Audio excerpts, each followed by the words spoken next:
आगे बढ़ेंगे और खबर शामिल कर लेंगे लाहौर से। हमारे ब्यूरो चीफ लाहौर अजीम चौधरी की रिपोर्ट के मुताबिक जहां पर ईद के तहाइफ पेश किए गए। महकमा सोशल वेलफेयर, बैतुल माल पंजाब और लाहौर चैम्बर के इश्तिराक से ईद तहाइफ तकसीम करने की तकरीब मुनक्किद की गई।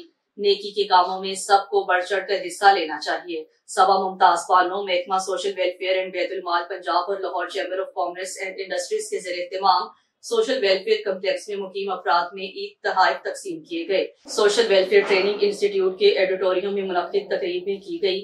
सूबाई वजीर social welfare Punjab Suhail Shaukat Bhatt, Lahore chamber के सदर Kashif Anwar, secretary social welfare Punjab Iqbal Hussain, DG social welfare Baitul Mal Punjab Amna Munir और लाहौर चैम्बर के एग्जीक्यूटिव मेंबर रिजवान हैदर शामिल थे।